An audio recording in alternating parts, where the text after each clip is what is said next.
The river was quiet in the way only war zones ever were. Too quiet, like the earth itself was holding its breath.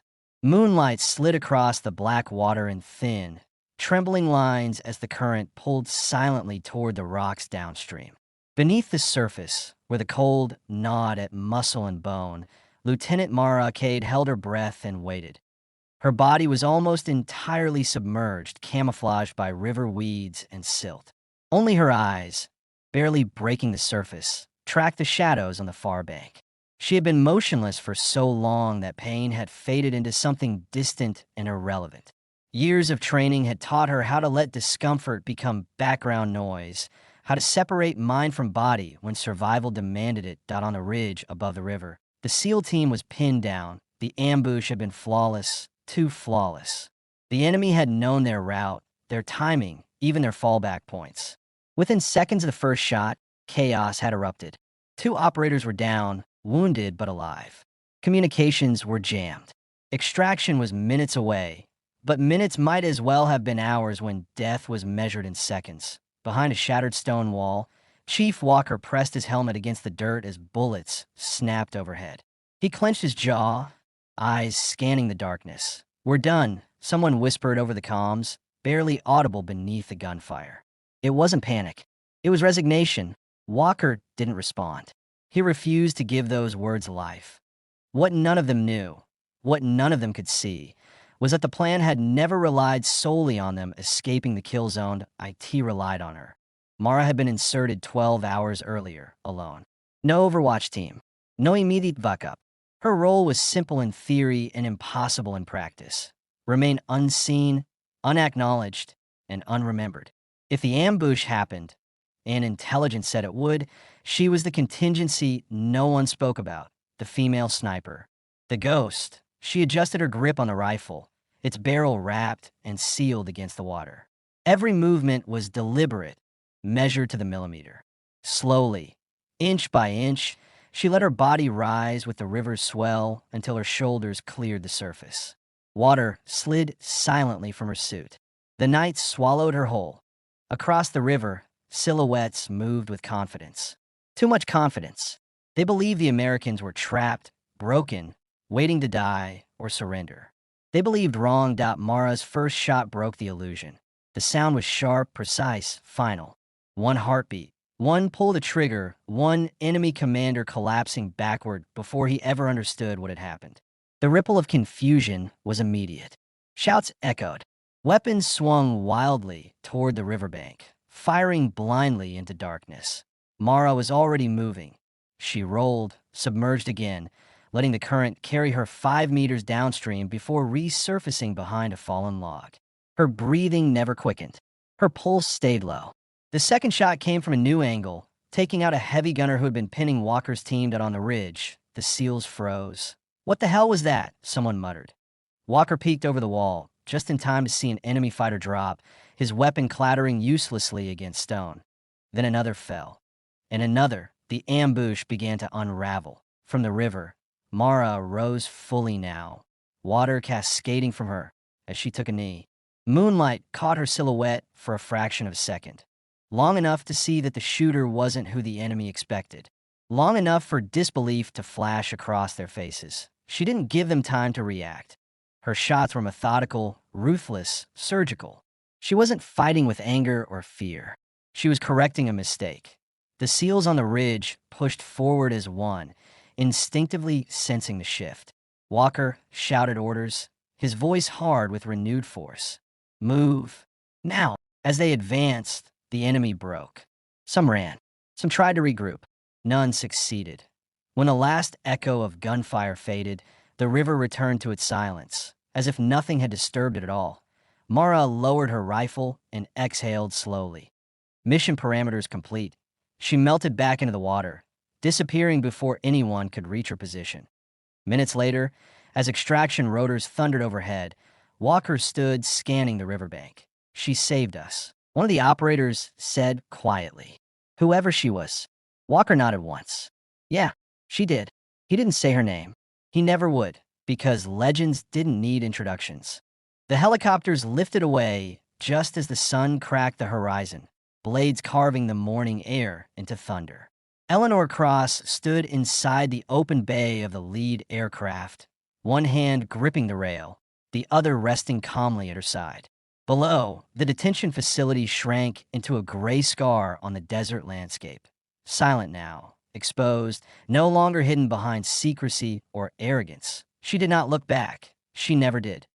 Inside the helicopter, the extraction team moved with disciplined efficiency. Medics checked detainees who had been freed.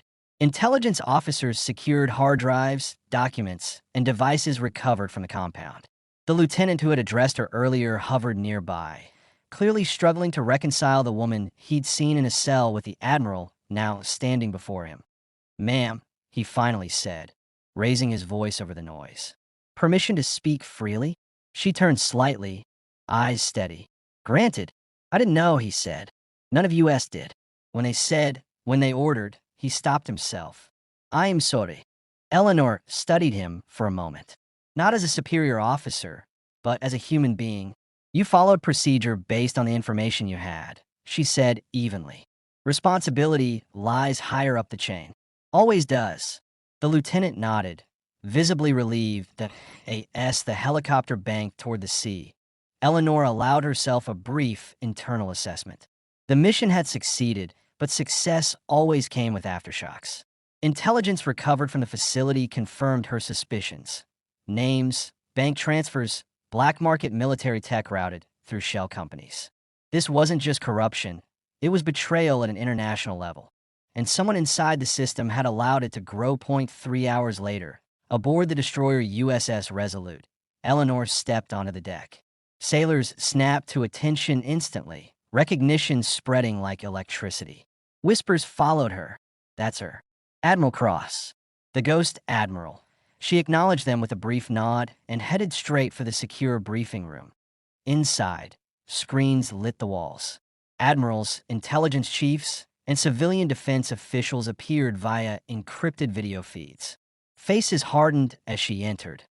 "Admiral Cross," the chairman of the Joint Chiefs said. "Report." She stood at the center of the room, hands clasped behind her back. The facility was operating under the guise of private security, but functioned as an illegal detention and intelligence extraction site. They trafficked classified naval movement data, special operations deployment windows, and weapon schematics. At least 4 Allied lives were lost as a direct result. Silence followed. "I allowed myself to be detained to confirm internal procedures and identify leadership," she continued. "They failed every ethical and legal standard, including treatment of detainees." A few faces shifted uncomfortably. "Yes," she added calmly, "including me." One official cleared his throat. "Admiral, with respect, that level of risk was calculated," she cut in. Her voice wasn't raised, but it carried authority like a blade. "And necessary, because now we know exactly who authorized it." She tapped a control. Names appeared on the screen. Some familiar, some powerful. Gasps followed. Within 48 hours, arrests began across 3 countries. Bank accounts were frozen. Contracts canceled. Careers ended overnight. News outlets reported a massive international security breach, though the full truth remained classified. But rumors spread. Stories always do. Back at the Pentagon, Eleanor stood alone in her office, staring at a photograph on her desk. It showed her much younger, standing on the deck of a carrier at sunset, salt in her hair, fire in her eyes. She remembered that woman. She remembered believing strength meant never being tested. She knew better now that a knock came at the door. "Enter." A young female officer stepped inside, nervous but determined. "Ma'am, I was told you wanted to see me." Eleanor gestured to a chair. "Seat. Lieutenant Hayes." The officer Saturday. "I read your report," Eleanor said. "You were the guard who conducted the search." Hayes stiffened. "Yes, ma'am. Tell me what you felt." Hayes hesitated, then spoke. "It felt wrong. I didn't know who you were, but I knew you weren't like the others. I tried to keep it professional." "You did," Eleanor said, "and you spoke up when you could. That matters." Hayes's eyes widened slightly. Eleanor leaned forward. "This profession will test you. Not with bullets first, but with choices. Remember that power doesn't come from rank. It comes from integrity." "Yes, ma'am. You'll go far." Eleanor said. Dismissed. When the door closed, Eleanor allowed herself a long breath. That night, she walked alone along the Potomac, coat pulled tight against the cold. She thought about how close the line was between authority and abuse, about how easily uniforms could hide cruelty or courage. She thought about legacy, not medals, not headlines, but moments. Weeks later, Eleanor stood before a graduating class at the Naval Academy. The auditorium was silent as she approached the podium. They once ordered a strip search on me, she began. Murmurs rippled through the room. They thought I was powerless. They were wrong. Not because of my rank, but because of who I am. She looked out over the faces, young, eager, untested. You'll be judged someday. Not when you're strongest, but when you're unseen. When you think no one important is watching. Choose who you are in those moments. The room erupted in applause. Far away, in a cell much like the one she'd occupied, the men who had abused their authority sat in silence. No uniforms, no power, just consequences. Eleanor never spoke publicly about the mission again. She didn't need to, because the people who mattered remembered, and the ones who underestimated her never would again.